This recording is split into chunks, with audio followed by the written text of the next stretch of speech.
Mobb Deep joins us from our SiriusXM studios as they celebrate 20 years since the recording of their classic album, The Infamous. Hosted by Ed Lover.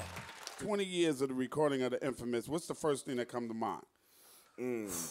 Just a lot of blunts, Hennessy, 40s, blurred nights and days, broken studios. Yeah, you know, well, the Infamous is not your first album. Your first album was Juvenile Hell. Yeah. And I remember, P, when I had you up here and I was talking to you, and Havoc, you wasn't there that day, P was telling me how disappointed y'all was in the sales of Juvenile Hell. Yeah. What changed when you got ready to do the Infamous? What changed? I think it was just our disappointment, our anger. It just made us be like, yo, man, these people think we playing with them. Like, we got to show them that we not playing. Like, we got a story to tell, and we got to be serious about it. Because we ain't, it's who gets a second chance? Like, you know what I mean? Our back was against the wall. Like, literally. Our back was against the wall. It was do or die. From that moment on, y'all just went in with a whole different mindset. Like, what changed, like, musically, Havoc? What did you do musically different on the Infamous that you had did on Juvenile Hell? Well, you know, I remember having a conversation with my brother, God bless his dad, Killer Black. And we had came off the Juvenile Hell album and this, that, and the third.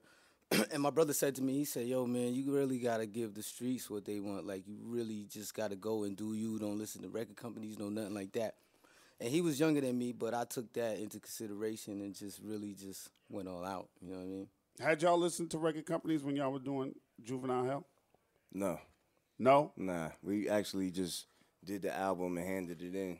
You know, at the time, Chris Blackwell, you know, the president of Island, Def Jam, 4th and Broadway, all that over there, he just let us do us. You know what I mean? And we handed in the album the way it was, and, you know, it didn't do too good commercially. We were still mastering our craft and still learning how to make beats and learning how to master the lyrics, you know what I mean? So we just wasn't ready at that time. So then we move on and y'all went in and y'all started recording The Infamous. Do you remember the first song y'all recorded for that album? Man, I really can't remember. Maybe Shook Ones Part 1. Yeah, definitely Shook Ones Part 1. That was the first record that y'all recorded on that album. And it didn't even make it onto the Yeah, I was about to ask you, why didn't it make it? It was like a B-side. Right. For some reason, it just didn't make it. Because I think when we made the remix, Shook One Part 2, it was just so much better. Trumped it. It just trumped it. Yeah. Now, where did that beat come from? Because that beat, that's the beat that everyone feels like when that beat comes on, you could see somebody you had beef with in 3rd grade, right?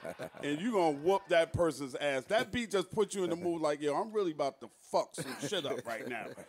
Where that beat come from, son? You know, man, my father used to be a DJ, and he had all these old records sitting around, laying around, and also being in Prodigy's crib with his grandfather's old records. So I took a combination of those, and I just sampled some shit, you know what I mean? I didn't even really know.